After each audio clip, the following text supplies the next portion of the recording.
As we have conquered the planet and set our sights as a species on more lofty goals, it has become quite apparent that this is going to be a difficult task set before us. Surviving the solar radiation that exists just beyond our own magnetic field, and then even outside of our own solar system, surviving the cosmic radiation that the heliosphere actually protects us from, is a tremendous barrier towards us leaving the solar system. And as a consequence of this, we have very little knowledge as to what's out there. While yes, we can use telescopes to look at distant planets and look for dips in light in order to find new worlds that may exist within the habitable range of parent stars, apart from like radio communication, which is hilariously ineffective as a way to communicate due to its ability to like spread out and degrade over vast distances, and the reality is, given how much space there is out there, it's incredibly slow. This has created, for all we know, an incredibly quiet galaxy. If there's one thing Homo sapiens loves, it's knowledge and socialization. Look no further than the correct decision to romance Tally in Mass Effect, or hanging out with Garrus, as he's quite literally the most bro alien in the galaxy. Humanity has a thirst for connection with potentially other species and information about the Milky Way. It's just how the way we are. Like, that's just what we are always, I think, gonna be. But those are our hopes. That would be the best case scenario for us if we make it out of this area around our star and then find others. But what if we find that it's like really quiet for a reason? In the events of Edge of Tomorrow, humanity would be besieged by a species that no matter what we tried, how hard we fought, or what advantages we seemed to have, we would not be able to overcome any in any timeline. As Europe would quickly fall, humans would try to contain the spreading invaders in one final push that was supposed to end the confrontation for good. Instead, it would shed light on why the enemy was so effective at circumnavigating everything mankind would throw at it. Honestly, the aliens were just straight up cheating, I'm not even gonna lie. So in today's episode, we're discussing the mimics from Edge of Tomorrow, as well as their time travel ability, societal hierarchy status, and get into a little bit of speculative evolutionary biology, seeing as this is quite like the bizarre looking species.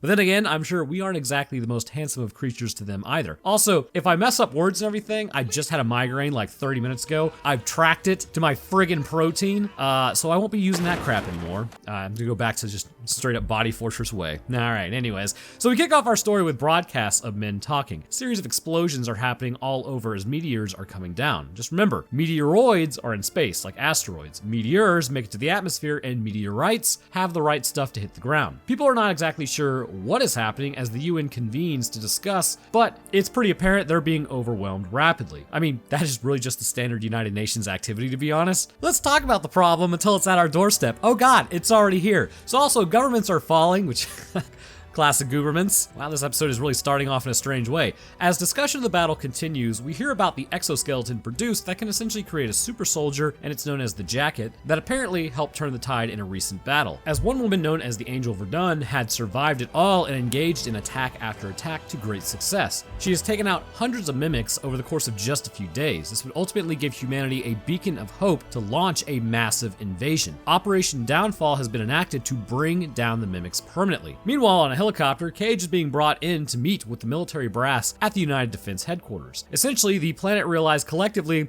well, we're pretty much screwed if we don't unite, because they were just getting completely stomped everywhere, so they created this thing, the UDF. Heading into the building to discuss with the general, they look at a map of Europe, and essentially it's completely overwhelmed. As Cage talks, he's then told that the Major, which is himself, are going to start the invasion. He's being sent in to the first wave in France. Cage has no interest in actually going to fight. He lost his advertising firm when the war broke out, so really he's just there to raise morale. Well, sorry bro, but your days of being useful as a screen door in a submarine are officially over. It's wartime, baby. So Cage attempts to decline, and as he tries to defer to others, the general basically orders him into battle. Heading back through the door, after attempting to blackmail the general then gives the order to have him arrested. Oof. Imagine saying oof in 2024. As the younglings say, that's cringecore. I actually have no idea if that's what they're saying anymore. I'm getting way too old. So a fight then breaks out as Cage runs but gets tased. Waking up on a bunch of rucksacks and handcuffs, he's on base now, so it's time to strap in and get ready to meet your lord. Waking up and processing, Cage is told that he has no shot of calling home. The only way forward is through fighting. The sergeant confronts Cage and tells him that he is impersonating an officer, he's a deserter, and he already knows that he would try to make a call to compromise the operation. Anything to get out of combat duty tomorrow is not going to happen. Brutal. So he's been bussed down to Private Cage, or at least the general, I think, lied about it, but there is hope. Glorious combat. Meeting the soldiers, the sergeant basically tells the soldiers to get him in line.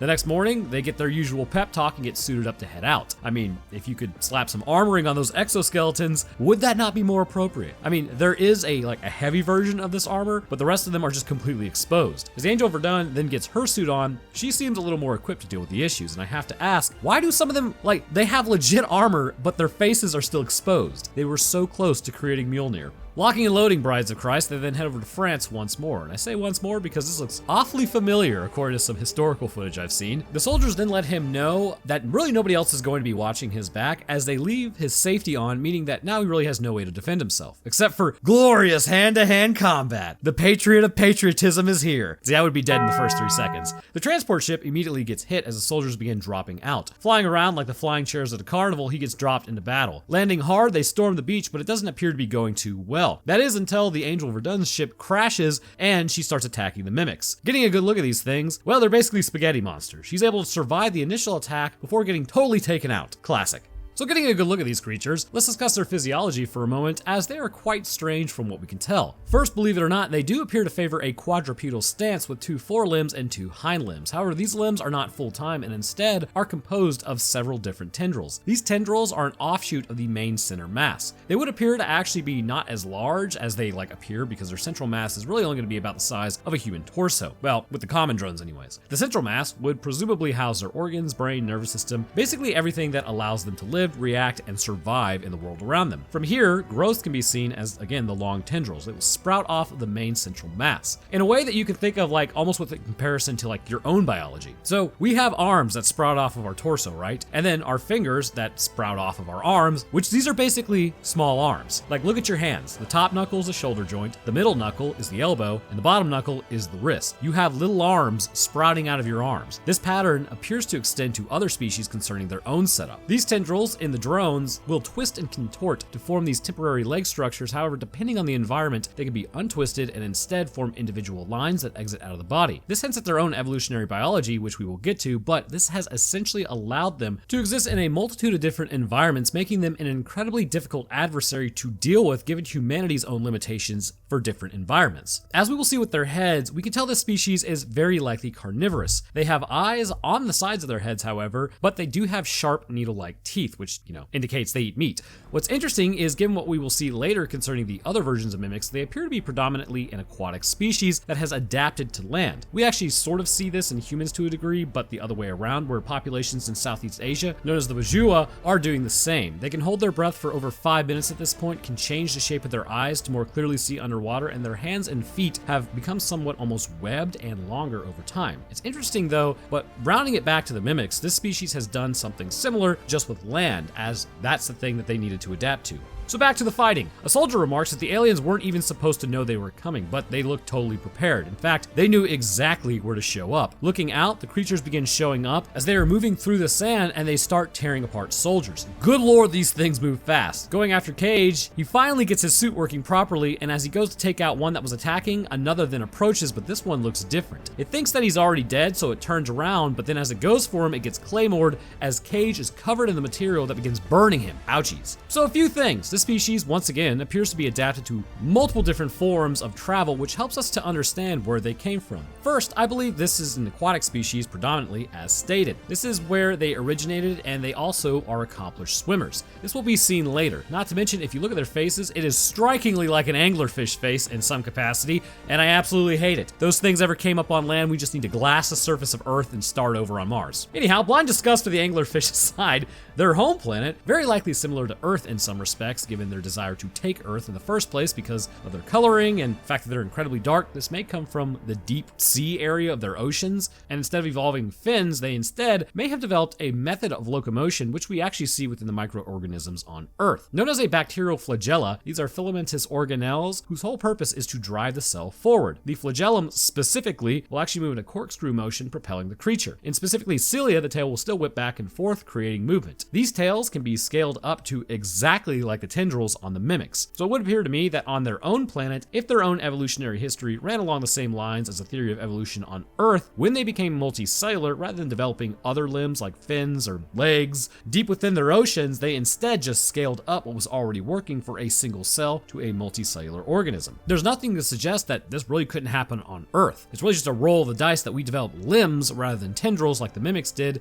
and as you need to understand, nature goes goes with the good enough approach. If it works, and those genes can be passed along, it doesn't have to be the best, most efficient form of a limb. However, if they stayed confined to the depths of their oceans using the tendrils as more of a cilia function whipping around, then they may have really never made it up on their alien continents or islands. It was here though at some point in their distant past that I would hypothesize they would be adapting to land. Now, whether that fell into the time frame where they were sapient or not is unknown, but at some point in the past, they would have had to contend with moving onto land where they were able to twist their tails to create limbs on which to fully support their weight, which is interesting as they never really fused into limbs at all. If they were on land full time, this would have likely happened over the course of their history. So this would suggest that while they originated in their oceans, they never fully left the waters to move on to land. But given that they were in fact very likely carnivorous, this would indicate that their species could hunt on land, and given also they're really good at digging into sand, they probably hunted the beaches. So if we look at the manga as well, and I know how to say manga, or possibly manga, I don't know. It's also known that this species most definitely enjoys consuming Earth's biomass that is available, likely also eradicating all the native species in Europe, while man was really the only one left to fight. From here, they would release a toxic corrosive substance from this biomass, which also ended up burning Cage. This once again indicates that they are successful land predators by their hunting style, because really they're just more of an ambush predator. After coming from the oceans, it's clear given their coloring that they would prefer to stay in the dark. There's really no telling what other types of predators that they had to contend with, but it left their species very likely the dominant form of life. Moving on to land, again, there's no telling what was out there and what they were hunting, but it's important to remember that the downstream superiority is not always indicated from the drop, right? Because they could have been getting absolutely wrecked in the beginning. Once again, we turn towards our own past to see this. Humans, despite our ability to literally drop a star that we created ourselves onto everything, at one point, we were getting dropped by saber-toothed cats, short-faced bears, all manners of larger animals when we hunted. And that was like, as a group,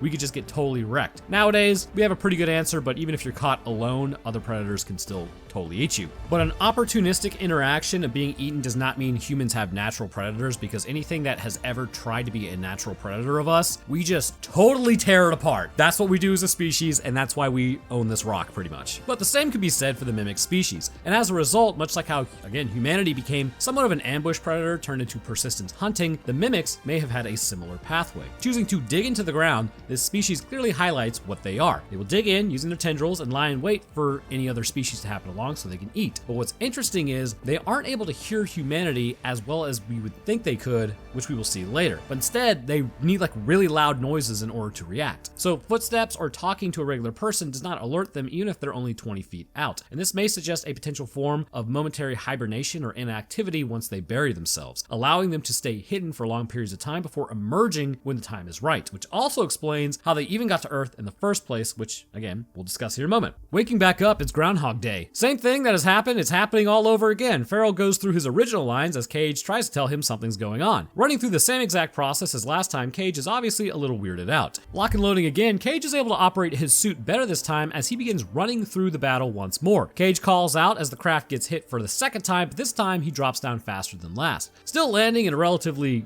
hostile area, he attempts to help out, but he's not warning everyone fast enough. Running into the Angel again, he stops her from being taken out, and then he gets hit in the process and now has a hole in his chest as he's attacked and then taken back out by one of the aliens under the sand. See? Ambush predator. Waking back up once more, he runs into Sergeant Farrell telling him what is going on by knowing exactly what he's going to say so far, as even mentioning the order in his front pocket and that it was like a bachelor party or a poker game. He then starts telling him where he is and where he's from, so Sergeant Farrell completely ignores all this, and then he's brought to J Squad. He starts naming everyone in the squad, showing that he knows way too much. More than what could probably be considered normal. As he tells them what is happening, we then jump to the drop zone once more with duct tape over his mouth. Everything keeps happening the exact same way as it always does, and he's the first to drop in, and this time he tries to save people from getting taken out, which now becomes a montage of all the ways he attempts to save or help, but it's all fruitless. He simply wakes back up the next day and in the same position. Nothing quite like the human mind and its ability to learn, and then also be hit by cars. Running to the Angel of Verdun, he then tells her what's happening as he has too much innate knowledge of what the aliens are doing. She sits there and tells him to find her when he wakes up as the ship explodes. Waking up the next day, this time he stays quiet. Connecting with a squad rather than warning them, the sergeant then heads out as they go out for PT. While they are running, Cage does 50 push-ups while he rolls under a large vehicle and then immediately gets run over. They yelp, absolutely made me laugh. But as he does this once more, he's able to pull it off next time and then goes to find Sergeant Ratasky. Heading into the training area, he's able to dodge all the arms. She asks who said that he could talk to her, as he explains tomorrow at the beach she told him. She tells him that he should not tell anyone. He then goes on to mention that he killed a bigger one, it was blue, and then he got covered in blood. He says whatever he's got now, she had it, and now she's lost it. So here we begin to see the hierarchy emerging within the species. First, the common drones are basically the foot soldiers. These are the orange colored mimics we see all over, typically launching the attack on many of the soldiers on the beach. This is pretty much your standard variant, or perhaps the younger versions. It's really kind of an unknown, but I think there's something else with their genes going on. But it's also unknown what their thinking capacity is, because they are simply dictated and controlled. This species is a hive mind species. There is a version that is completely at the top of this hierarchy, obviously, and the drones, much like insects on our planet, these things are eusocial. They are the bottom rung of the ladder. However, much like insects on Earth that operate in a way where there's like middle tier versions that help dictate what happens in the field, these, concerning the mimics, are known as alphas. Unfortunately for them, they are overshadowed by mimics who are on that Sigma male grind set.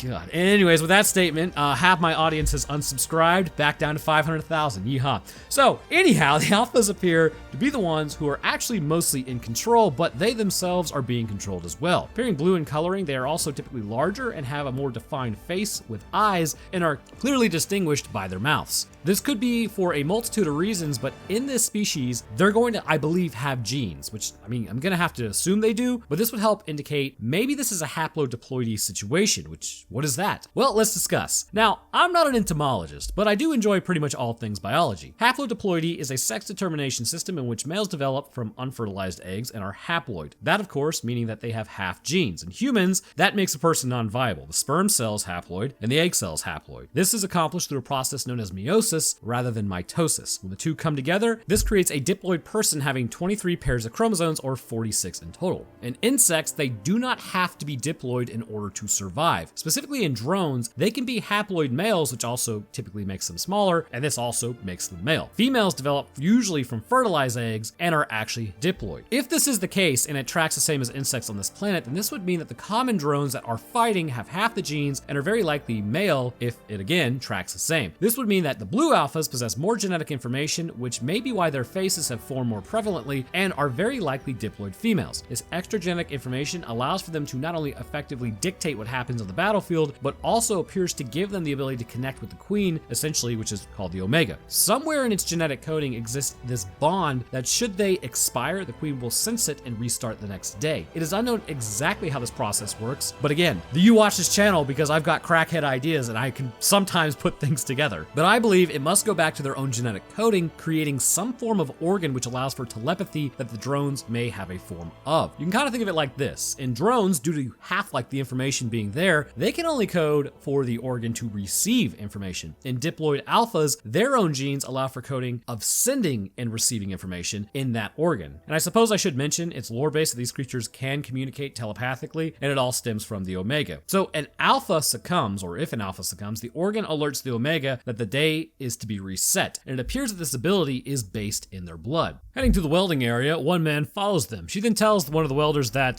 this is Cage, and he's one of the guys that now can essentially time travel, which doesn't sound crazy at all. Meeting Dr. Carter, he then shows him what they are actually fighting. This is a single organism, not individuals. There are common drones, however, like the blue ones are also alphas. But then again, we just talked about all that, so I beat the movie to the punch. It's almost like I'm the one writing this, and I kind of already chose to put that before this revelation. Anyways, they are exceedingly rare, that being the alphas. They are the central nervous system, so to speak. The Omega is the center and has the ability to control time. The Omega wants humans to think that they can win. Cage has inadvertently entered the nervous system and now controls time travel. This shows that the Omega has difficulty differentiating between what is an alpha or what is a completely compromised alpha, allowing for the native species to tap into the ability that the Omega has, potentially not fully knowing an alpha has been compromised. The only way he can control it is that he has to die every day until the Omega is destroyed. Ratasky then tells Cage she went many times to report this to the general, and it just resulted in her going to a psych ward or being dissected. That sucks. Well, that's why you never go to the government for help. They then ask him, oh, have you had any visions yet? That's when the Omega will start coming after you. And this may be that if you die too many times, the Omega may become aware that an alpha out there is just getting got way too often. And this indicates alphas do not usually get taken out as regularly as this. So if there is a spike in needing to reset the day, it's sort of like the squeaky wheel gets the oil. You become a point of interest because you are just being way too loud, causing the Omega to reset, which then paints you as an anomaly. The issue would be then the Omega has to keep resetting on the off chance that maybe you're just not a skilled alpha because they cannot lose ground during the invasion. Ratasky then lost the ability to see the Omega, so now she needs Cage to tell her where it is. At this point, they start kind of training Cage in combat, as it's simply a montage once more. There's a lot of montages in this movie, and he's just getting totally got. You know, broken spine, caved in head, blasted through the face, the usual. If his blood gets replaced, he will be immediately stripped of his ability to travel time. Eventually, he questions if she's tried all the options, you know, because he doesn't want it, so he's like, maybe if we mate, you can have this back. Apparently she did, and it doesn't work. So it's at this point that she begins to see visions of where Omega is. Heading down to the presentation room, he has seen the Omega and then tells them it's in a dam in the mountains in Germany, and that's their game plan on finding this thing. Finding Vitrasky on the beach, they then get taken out as it becomes a massive escort mission trying to keep her alive so that they can get off the beach. It's honestly the worst. They then get a little further each time, but it almost seems impossible. He gets accosted by J Squad at one point as he's able to dodge them again and again as a new day dawns and it's time to go to battle once more. However, Cage literally deserts this time, just straight up. Heading into town, there's no food available. The townspeople are talking about what these creatures are and how they're actually winning as the power goes out in the pub and Cage hears screaming and fighting outside. The mimics had made their way into the city and then Cage is quickly taken out, like almost immediately. The next morning, Cage is in the training room as he's taking out the claws. He talks to Vitrasky again about how he has been carefully planning but cannot get her off the beach. As they keep fighting their way through, they have a straight up shot up the hill, so they just take it. They make it off of the beach for the first time, and now for the most part, all they have to do is just kind of like get to the SUV or a minivan. Heading towards the vehicles, Vitrasky forgets to disconnect the trailer once again as Cage gets in and they take off out of there as they hear on the radio about how the mimics began attacking London. Luckily, the mimics are in the trailer and begin attacking the minivan. Cage takes it out as they're able to ditch the trailer, with Cage then telling her, you know, usually you talk to me, probably right around the time about where your brother got lost, and then you also told me your middle name, as well as some dude named Hendrick's name, who apparently she couldn't keep alive. You know, bring up a woman's ex-lover that, you know, got taken from her. They usually love that, right? Heading into the French countryside, the minivan then runs out of gas because it sucks. Now, if they had a third-gen 4Runner, they would be absolutely Gucci. Because, though, that they didn't have, like, Toyota supremacy at their beck and call, they are now on foot. Cage's suit then powers down, and now they're, like, completely on real human foot. Heading into the building, they enter a barn and find an old car. Around back, they find a helicopter that just happens to be sitting there, and discovering Rita is injured, Cage then patches her up as they try to find the keys for the helicopter. Rita then pulls a force multiplier on Cage, saying obviously this is a dead end. Rita asks how many times they've been there, and Cage finally tells her that as soon as she starts the engine, she dies. This is as far as she ever makes it. There's a mimic buried 20 feet away that goes after her as soon as she starts it up. So again, this is strange because that means the mimic cannot hear them despite them being so close. That would seem to suggest maybe a form of low metabolic activity, like again, hibernation. Why is that? Glad you asked. Oh, you didn't? Well, too bad. It does explain why these things were in asteroids and may help to explain how they even got here in the first place. So this is what I actually believe happened to their species. As stated, they came from meteors that landed all over Europe. At one point in time, this species absolutely dominated their own planet, but they were likely more in balance with it, I guess you could say. This would indicate that potentially worse predators were keeping them in check, or prey that was able to quickly reproduce, or potentially even could ward off the mimics. Sort of like how there are a lot of ants on this planet right now,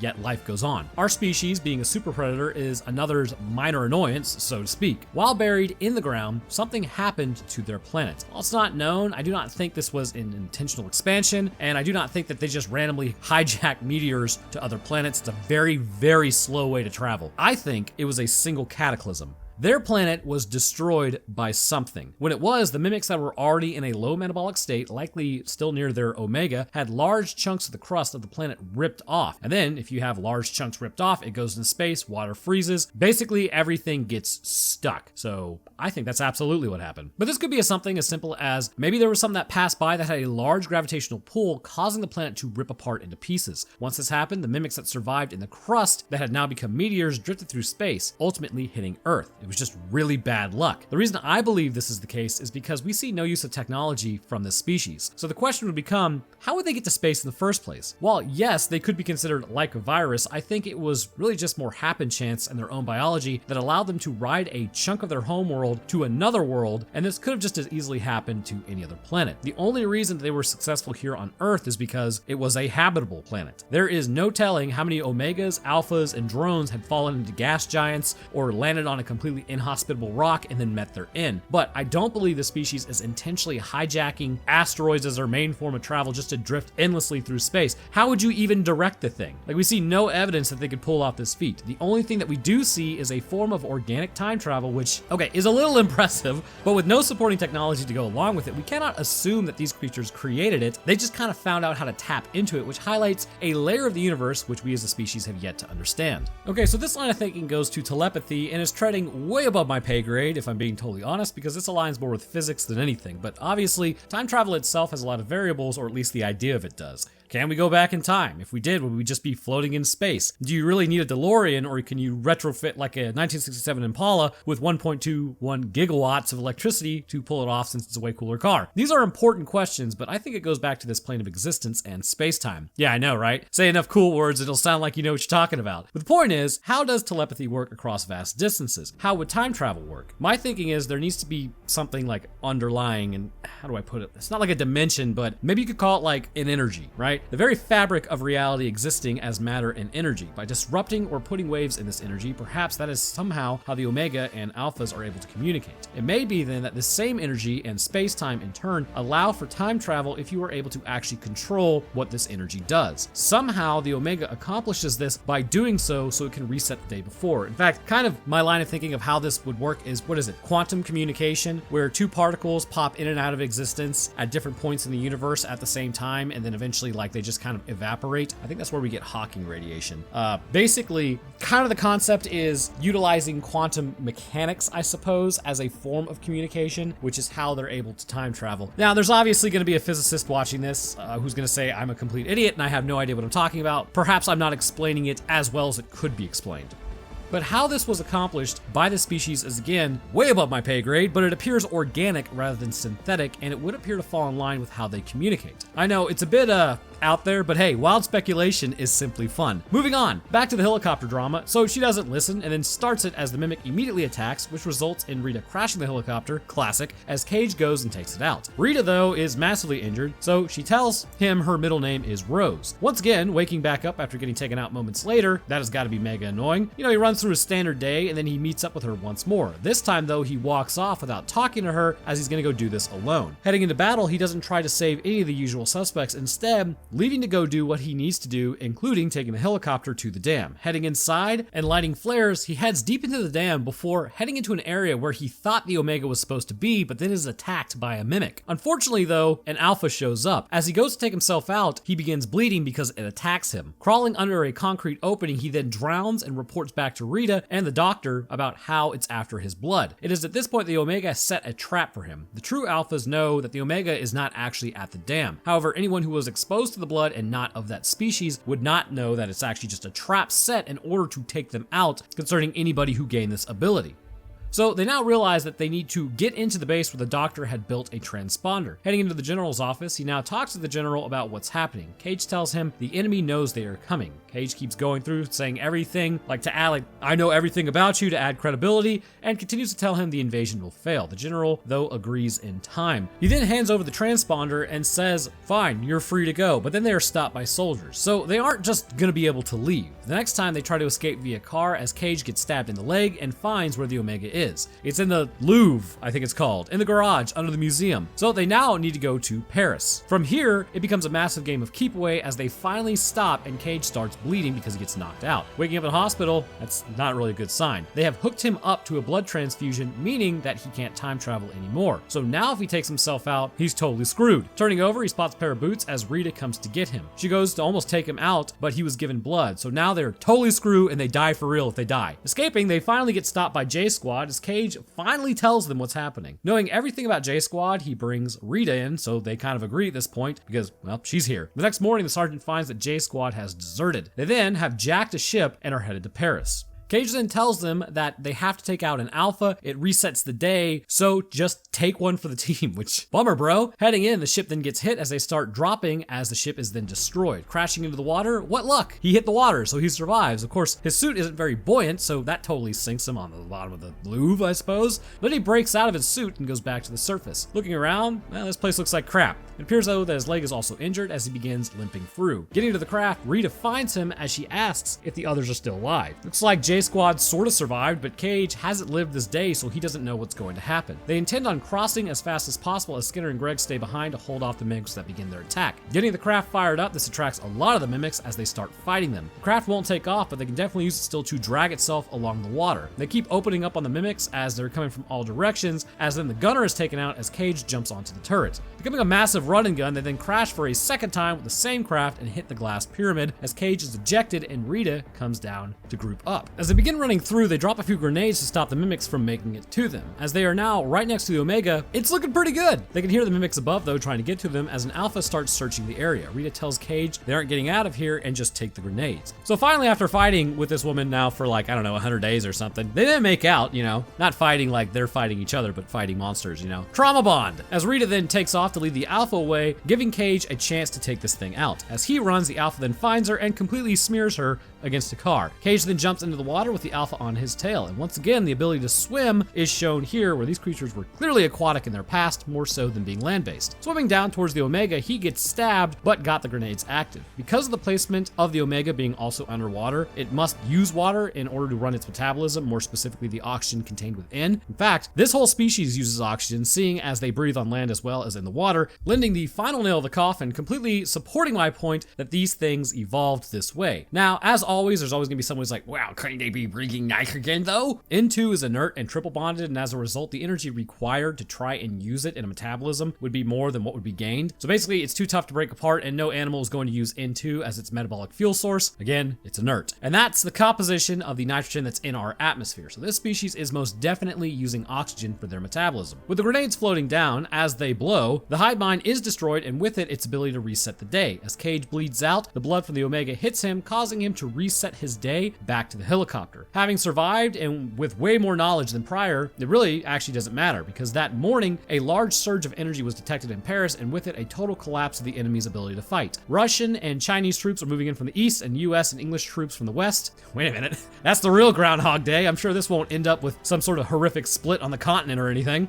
And with that, J Squad is also still alive, never knowing that they actually perished. The Major is not a deserter as he heads to talk to Rita. Finding her in the training area, he laughs and thus concludes the Edge of Tomorrow. It would appear to me that the mimic species is eusocial in some capacity. It is unknown exactly how intelligent the Omega is, but in my mind, it would have to at least be sapient like us. The troops at its disposal, however, are much like ants because it is a hive mind. They do not think for themselves, and they are only used in response to stimuli to their environment and fighting humans, and also the survival of their colony. Because of this, the intellect resides on the Omega, and once the Omega collapses in the future, this has a backwards effect on all mimics in the past, which is absolutely bizarre, as this means if it ever happened, then the invasion should have been over before it even started. But if it was over before it started, then there would not be an actual Omega to be destroyed, thus preventing the invasion. Time paradoxes and whatnot are very confusing. The only way around this may be that the Omega is able to control a very limited portion of space-time, roughly around 24 hours. Past that point, all things are set in stone and cannot be altered. So a loss to the Omega after 24 hours is always going to remain a loss. But then, couldn't it contact itself 24 hours ago and then just backtrack its way through by warning the Omega prior? Again, paradoxes. Time travel! So anyhow, I want to thank you guys for watching. If you enjoyed, then leaving a like would be awesome of you, and subscribing is a great way to stay up to date on when I post. I'll drop my Twitter, Discord, Patreon, Roanoke Tales, and merch links in the description for all those who are interested. But speaking of patrons though, I'd like to thank mine real quick. First, huge thank you to our astrophysicist, Death's Dancer. Thank you, my man. I'd also like to thank our scientist, Chad the Enjoyer of Scientific Explanations of B-grade horror movies, Dakota23, Josh Blanchard, Lucian Dragon, Metric System, The Last Final Girl on the Left, and Trash Pan in a Trench Coat. And the rest of my patrons, I appreciate your support as well. Your help goes a long way towards keeping this channel running and is greatly appreciated. All right, so that's gonna do it for me. I hope everyone enjoyed, and I'll see y'all in the next one.